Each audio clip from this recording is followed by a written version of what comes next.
Magandang araw po sa inyong lahat.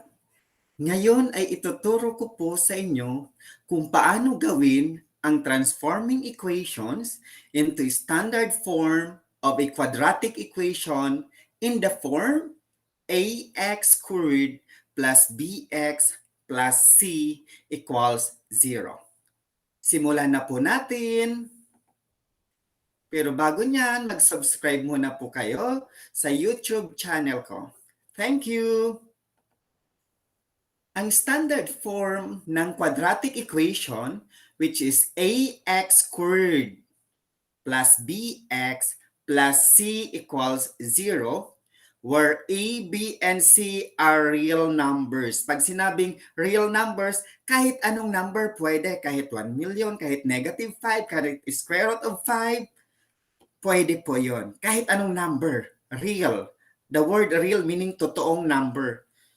Okay, hindi siya pwede kahoy, hindi pwede siya kung ano. Totoong number, yan tinatawag na real numbers, and a is not equal to 0. Ano kaya mangyayari dito sa formula kung ang a ay 0? Hindi na siya quadratic. Mawawala na yung term na ex squared, ang matitira na lang ay bx plus c at magiging linear equation na po siya. Kaya may condition siya na a should not be equal to 0. Naunawanan po ba? Very good. So let's proceed to an example. We have here the instruction or directions. Transform the following equations to standard form of a quadratic equations, which is ax squared plus bx plus c equals 0. Okay, number 1. Suppose the given is 1 over x minus 9 equals x. How to change this or how to transform this to standard form of a quadratic equation? Of course, as a solution, your first step is always write the given para hindi kayo magkamali. Pag hindi kasi sinusulat ang original na given, pwedeng nagkamali kayo. So para hindi magkamali, always write the given at i-verify kung tama doon galing sa aklat. So 1 over x minus 9 equals x. Ang sunod ay you are going to simplify. Paano isi-simplify ang 1 over x minus 9 equals x? Dapat ang sa isip nyo ay maalis itong x minus 9 na denominator. To eliminate the denominator of the equation kasi mahirap mag-solve pag may denominator. So ano ang gagawin? We get the LCD which is x minus 9 at i-multiply natin lahat ng terms ng LCD. So, pag sinabing Matoby, it's a shortcut of multiply all throughout by. Ang ibig sabihin, lahat ng terms sa left side of the equation at terms sa right side of the equation ay i-multiply natin sa x minus 9. Let's proceed. Bakit ang sagot ay 1 times 1? Kasi ang gagawin natin, when you multiply x minus 9 sa 1 over x minus 9, we will cancel x minus 9 over x minus 9. Ang shortcut niyan ay x minus 9 divide x minus 9 is 1 times 1 is 1. We have here. Itong unang 1 ay kinopya yung numerator. Itong nasa loob ng parenthesis is the answer when you divide x minus 9 divide x minus 9. Okay, 1 equals. Since sa right side, walang divisor o walang term sa denominator, immediately multiply x minus 9 to x. That is why we have here x times x minus 9. Kailangan i-enclose ang x minus 9 sa parenthesis kasi binomial na po siya. And then, what will you do is, simplify the left side, 1 times 1 is 1, and also simplify the right side by distributing x inside the parenthesis. X times x, x squared, multiplying the same variable, just add the exponent. 1 plus 1 is 2. That's the exponent of x. X times negative 9 is negative 9x. Why negative? Because we have positive x, negative 9. In multiplication, 2. unlike sign, the answer is always negative. And then what will you do? We transpose one to the other side. When we say transpose, you are applying addition property of equality to both sides. Adding both sides by -1, that's simply just like transposing it to the other side. So gagamit tayo ng word na transposition.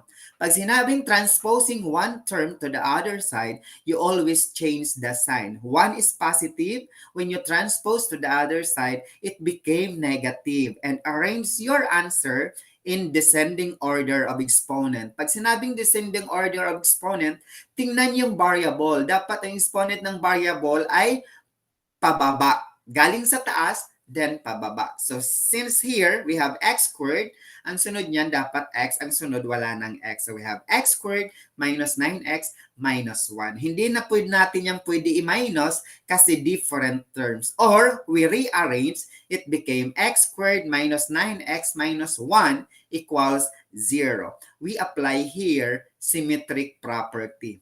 Pwede mo lang siyang ibaliktad. Okay, and that's the answer. We proceed to another example. Suppose the given we have m times the quantity of m plus 5 equals 2. How to change this into standard form of quadratic equation? As your solution, always write the given.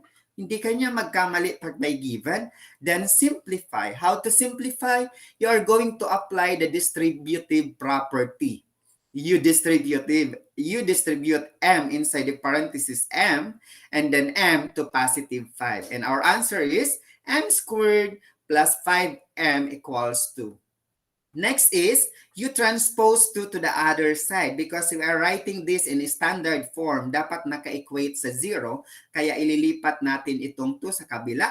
Pag sinabi ko ang ilipat, change the sign. So it became now m squared plus 5m, itong 2, pag nilipat, maging -2 equals 0. And this is already the standard form of a quadratic equation. Another one. Suppose the given we have here, the square of x plus 2 plus the square of x minus 3 equals 9. What is your solution? Write first the given, and then second is to simplify. When you simplify, this is the square of the binomial, you are going to apply shortcut technique in multiplying square of a binomial. How to do that? Paano naging x squared plus 4x plus 4? Yung square of x plus 2. At paano naging x squared minus 6x plus 9? Yung square of x minus 3. Nandito po ang solution. Kukunin natin itong x square of x plus 2, ang gagawin ay square the first term. Our first term here is x. You just square the first term as the technique, shortcut technique. X times x is x squared. Next is twice the product of the first and the last term. Ang ginagawa ko lang dito ay minumultiply ko lahat ng constant. Yung 2 na exponent, yan ang ginagawa ko as twice.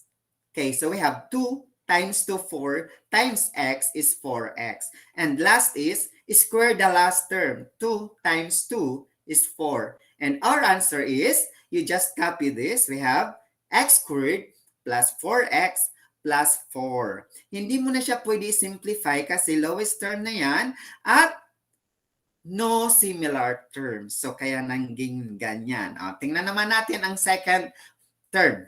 Square the first, x times x is x squared. Multiply all the term times 2. So we have 2 times -3. -6 times x is -6x. Then square the last -3 times -3 is +9.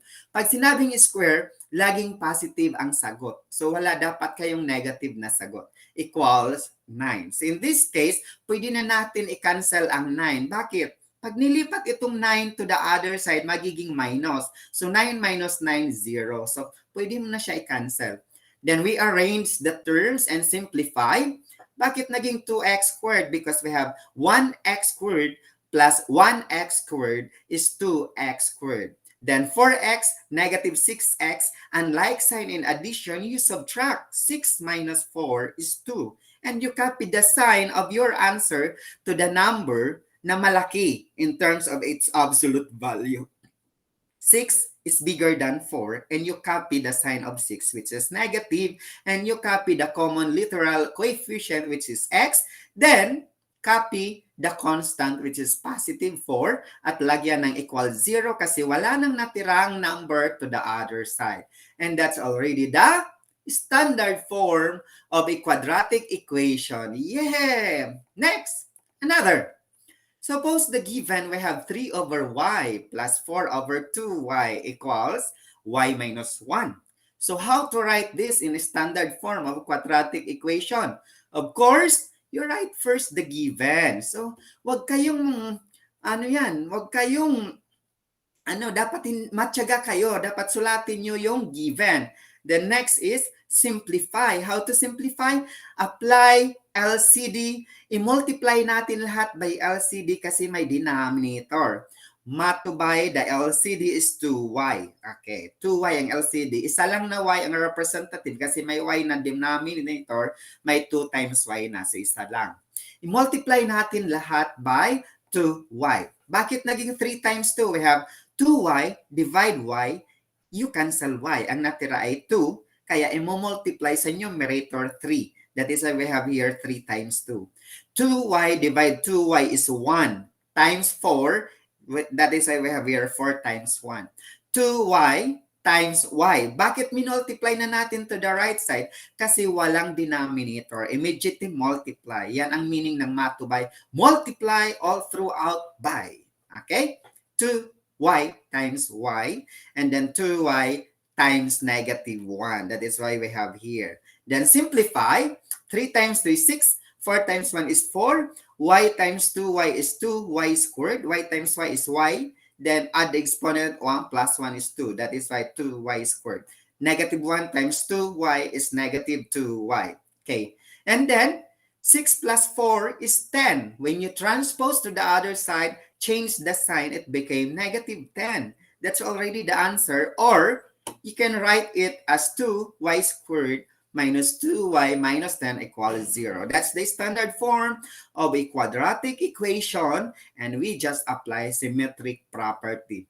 Tatandaan nyo lang ay align equality sign kasi hindi kayo magkakamali pag inalign nyo ang equality sign. Last example. Suppose the given we have 6 over x plus 5 plus x minus 5 all over 2 equals 3.